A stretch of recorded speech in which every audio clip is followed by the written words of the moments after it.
Good evening, my delightful things. Welcome back, or welcome to my Cavern of Secrets. I'm Kasara, the host of the channel, bringing you the strange and at times horrifying.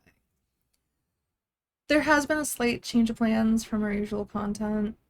Unfortunately, my saves were lost for Still Weeks the Deep, so it's going to take a little bit of time to find those. So bear with me on that. So for now, we're taking a little detour away from gaming. Tonight, we're going to discuss the Wendigo, which is a mythological cannibalistic figure in the spiritual tradition of North American Algonquin-speaking tribes. Although other tribes had their own stories associated with the Wendigo with different names and attributes. It is associated with winter and described by some as a fearsome beast that stalks and eats humans, or as a spirit that possesses humans, causing them to become cannibals. In some legends, the Wendigo is described as being emaciated with ashen flesh, while others depict it as being a giant creature that stands up to 15 feet tall, or as a beast that grows larger the more it consumes. Sounds absolutely terrifying.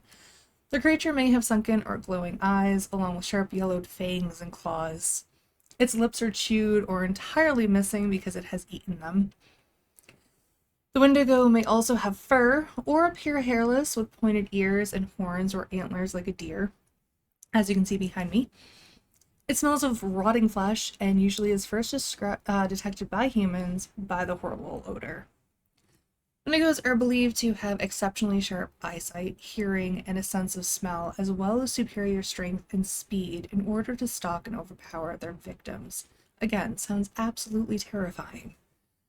They are known to live in colder climates among the woodlands and lakes of Canada and northern United States. They can move easily through deep snow and across ice, so there's really no way to get away from them, honestly. A shaman may be the only person who can subdue and destroy a Wendigo using either a silver, steel, or iron bullet or dagger. In some legends, however, they claim the Wendigo's heart must be cut out and melted or burned in a fire before its spirit is truly vanquished. The Wendigo, however, is described as being a spirit rather than a physical beast in some legends. In Cree mythology, for example, the Wendigo is believed to be an evil spirit that possesses humans. The spirit enters a person by biting him or her, or even through a dream. The possessed person becomes cannibalistic or otherwise deranged or violent. Kind of like the crazies. That's what that reminded me of. Some people are believed to be more susceptible to becoming possessed by the Wendigo than others. So people who are greedy or gluttonous, as well as those suffering from hunger or starvation, are susceptible to possession. Some native folklore claims that the Wendigo was once a human warrior who made a bargain with an evil being to obtain great fighting skills to defeat his enemies. The warrior was then transformed into a fearsome creature and achieved his victory and protected his tribe, but the people grew fearful of the warrior and banished him to the forest, where he became the cannibalistic Wendigo. In other versions, the Wendigo may be covered in ice or have a heart of ice. His frozen heart was sometimes said to be the human who transformed into the creature. To defeat this type of Wendigo, the human at its core must be first killed. In some folklore, killing a Wendigo could free the trapped human, but in most tales, the only way to release those possessed by a Wendigo is death, unfortunately.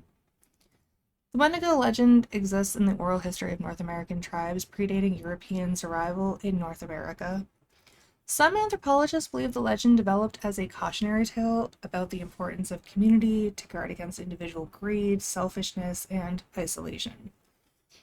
The Wendigo was a personification of cold and hunger in a time when humans' survival relied on banding together and sharing resources, particularly during those long, harsh winters of the northern wilderness. Makes sense. The legend may also have served as a warning to children not to wander too far into the woods. Kind of like the old stories of like Baba Yaga, Hansel and Gretel, those types of stories. What are your thoughts on the Wendigo legend? Do you think it really existed, or may have existed at some point, like Bigfoot? Or are they just legends told as warnings to children and the community? Let me know your thoughts below in the comments. If you have a game, movie, or strange case you'd like me to look into or recommend, leave those in the comments below. I'm always open for suggestions. Thank you so much for watching. Next week, we'll return to our normal content unless, something comes up. As far as I know, we'll return to Still Wakes the Deep, even if I have to start the game over and get to the point where we were at. I'll do it. It's not a big deal to me. I'll also be reviewing The Front Room, which is available to stream on HBO Max, whichever way you want to call it. Again, unless something comes up, but I'll let you know. If you'd like another legendary creature, let me know. I'm open to that too, or true crime case, what have you. Enjoy the rest of your evening and have a relaxing weekend. Take care until next time, loves. Good night.